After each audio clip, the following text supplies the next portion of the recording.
आज माननीय मुख्यमंत्री ठाकुर जयराम जी की अध्यक्षता में संपन्न हुई। आज रविवार का दिन है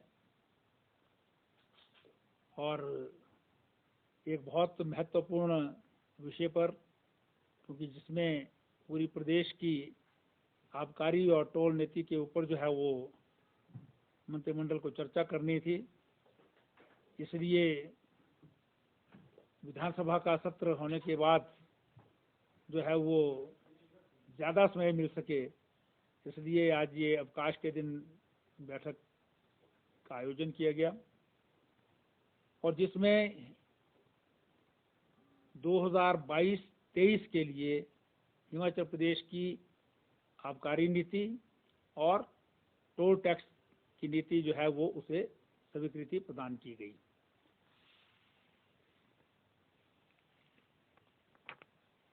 इस फाइनेंशियल ईयर में 2022-23 में जो आबकारी नीति जो है वो तय की गई है, उसमें 2131 करोड़ का राजस्व आने की जो है वो टारगेट के रूप में जो है वो तय किया गया है।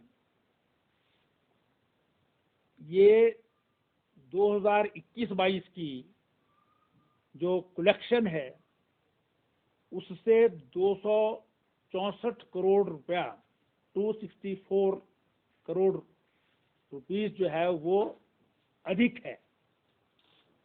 मतलब इस वर्ष के का जो रेवेन्यू है पिछले वर्ष के रेवेन्यू के मुकाबले पर जो टारगेटेड है वो 264 जो है वो हायर है।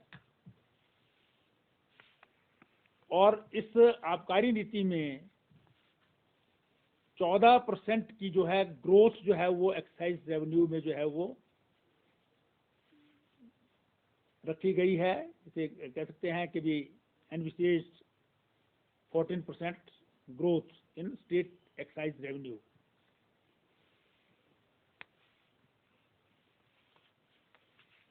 आबकारी नीति में जो 2021-22 में तय किया गया था, वेंट्स में जो है वो रिन्यूअल फीस के आधार पर जो है वो रिन्यू की जाएगी, उसी नीति को जो है वो आगे भी बरकरार रखा गया है।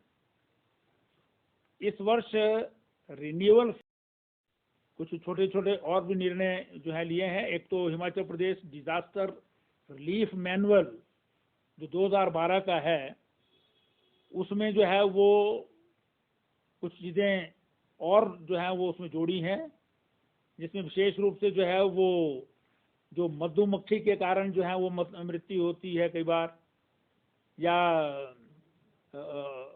ये हॉर्नेट्स जो होते हैं उनके कारण होती है।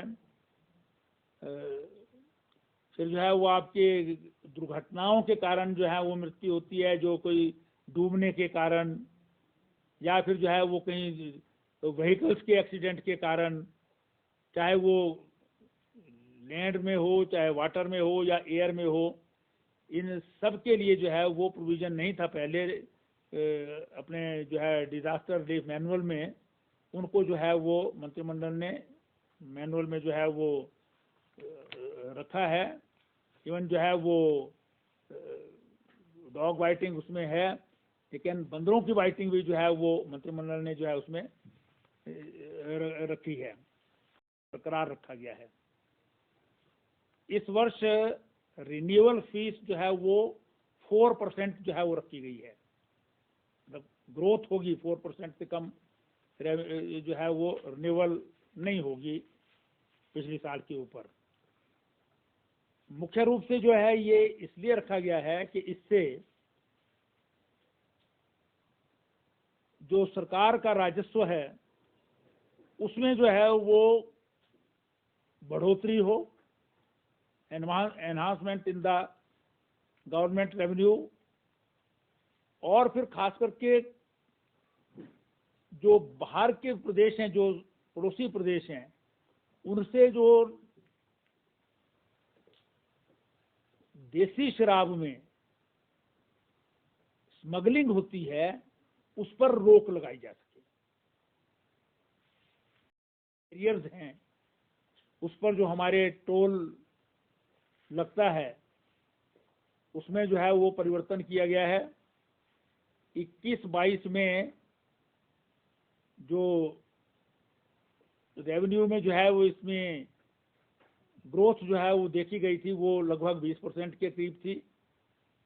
इस वर्ष जो है वो तय किया गया है कि उनको ऑक्शन कम टेंडर के द्वारा जो है वो दिया जाए। पिछली बार ये भी रिन्यूअल के द्वारा हुआ था, लेकिन ओवरऑल जो है वो इस पॉलिसी को देखने पर जो है वो मंत्रिमंडल ने ये तय किया है कि इस वर्ष जो है वो रिन्यूअल के बेस पर नहीं वरन टेंडर या ऑक्शन के आधार पर जो है वो टोल जो है वो लिया जाएगा। फिर मंत्रिमंडल इसमें कुछ चीज़ों में कमी की गई है, कुछ चीज़ों में बढ़ाया गया है। पेनल्टीज जो है वो स्ट्रिजेंट की गई हैं। उसमें जो बड़े बड़े गोदाम जो हैं वो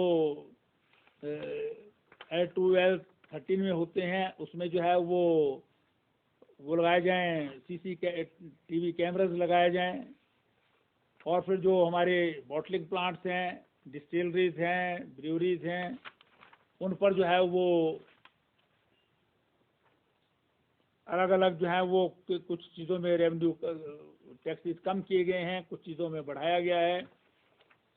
और ट्राइबल एरियाज में टूरिस्ट जो है वो ज़्यादा जाएं वहाँ पर, उसके लिए जो है वो अलग अलग 1 लाख तहसीलदार राजस्व विभाग में सीधी भर्ती के द्वारा जो है वो पब्लिक सर्विस मिशन से जिसकी भर्ती होगी उसको भी मंजूरी प्रदान की है। तो मुख्य रूप से जो है वो आज की ये बैठक जो है वो एक्साइज पॉलिसी को जो है वो स्वीकृति प्रदान करने के लिए जो है वो रखी गई थी। उसमें डिटेल्स जो हैं वो सारी जो प्रेस नोट जारी किया गया है सरकार के द्वारा, उसमें डिफरेंट जो उसमें निर्णय लिए गए हैं अलग अलग विषयों पर पॉलिसी के अंदर, वो प्रेस नोट में दिए गए हैं। जो मोटी मोटी बातें थी मैंने वो आपको बता दी। सेल ज़्यादा होती है, संभावना ये है जो व्यक्त की गई है कि जो टारगेट तय किया गया था उससे शायद ज़्यादा होगी। तो उसी को ध्यान में रखते हुए जो है वो इस बार 264 करोड़ का जो है वो एनहांसमेंट जो है वो उसको एनविशेष किया गया है।